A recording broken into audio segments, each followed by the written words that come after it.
Mancia will take the mat, looking for a victory today. Eagles' only loss coming via forfeit at 125. So Jason Brelly getting a chance to get everyone out here on the mat.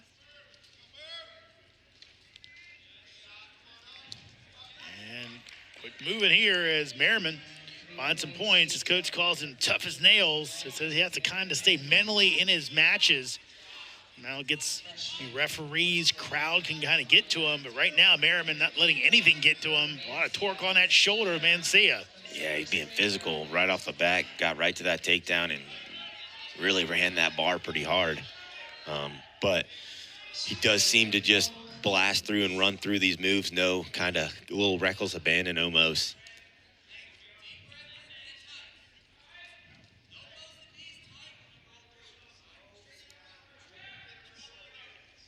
I mean, he's riding tough now. Got that cross wrist. Look for that roll through tilt. I don't know if you heard that, but head coach Paul Bradley very calmly said to his wrestler, slow down 7 minutes. You've got 7 minutes to get through. That's some good advice, because I was thinking he's, like I said, reckless bend. He was flying through, little almost out of control. But yeah, it is 7 minutes. He's got time. There he goes, that nice low leg Turk.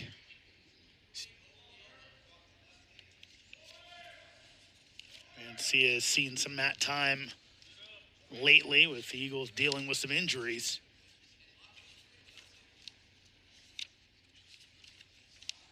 Right now, trying to get something going as Merriman with the 7-0 lead as we're just under 2 minutes into the match.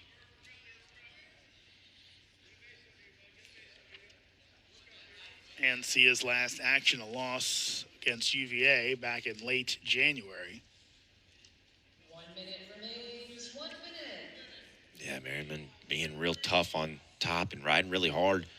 Mancia, doing a better job now later into this first about clearing some holds for Merriman on top, but not able to find any space to look for an escape or a reversal.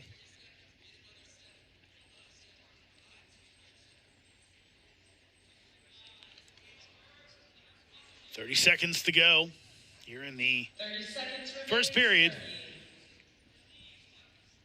Greg Merriman has been dominant early on Mervin Mancia.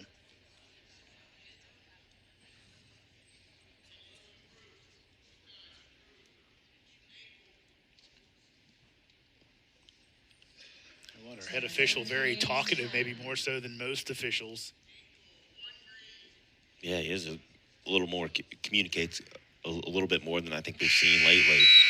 Do you like that in an official? Yeah, in some ways, things that, you pointed out there, he was, talking about, being on the ankle. Some officials don't really talk. They're just kind of just start that count because it's a 5-second count to a stall on that ankle. So it is nice to have them be a little more vocal, and because some of those, you're out there and, you don't necessarily practice the 5-second ankle hold in practice. So, a little subtle reminder there as you're out there on the mat it can be helpful.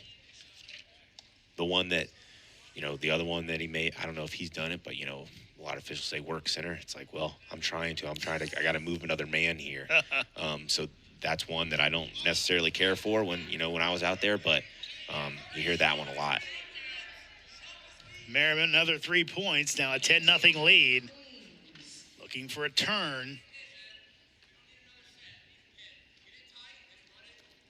Queens talking to Merriman, asking for a pin. I think to try and get themselves back into the team score. They do have some upper weight guys that have had solid seasons.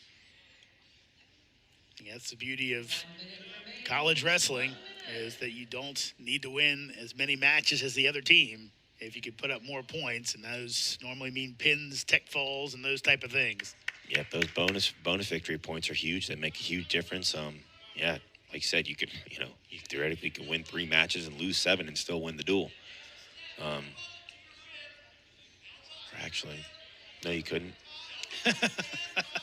6 and 4, you could though. Even if they were all decisions, 7, yeah, you'd be 21-18. So you'd still. But to your point, you can win less matches and still win the duel. Sure.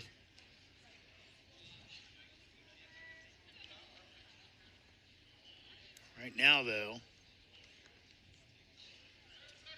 He gets the bar, gets some points here towards the end of the second. So you're going to find a fall. Mancia bridging hard to get off his back. Well, potentially dangerous. It's not funny, but funny. This morning I was hanging with some alumni that are back for the weekend, and we were talking about the last time we saw someone actually full bridge in a college match. Mm-hmm. And we couldn't think of many times, and we've seen it twice here. Today, you're right. You see guys, lifting up a shoulder or putting their hand back to, keep that shoulder off the mat, but actually like a full bridge. In that sense, it's funny because we couldn't think of times when we saw it. Tell you what, that's the beauty of sports. You'll see something you haven't seen in a long time, if not ever, a lot of the time. Mm-hmm. So now 14-0 and riding time points locked in. With Merriman has really controlled this match. So we'll see if it can find some points. Yeah, it looks like they want him to look for the fall. Otherwise, I feel like they would have chose neutral to just get the tech fall. But, I guess essentially he has the tech fall already locked up with riding time. So might as well try to find a fall. And he's getting an assassin, getting some back points. He's going to get it there, and that's going to be the end of the match. And that'll do it. So the tech fall win for Greg Merriman. The freshman coming up big. He's one of the young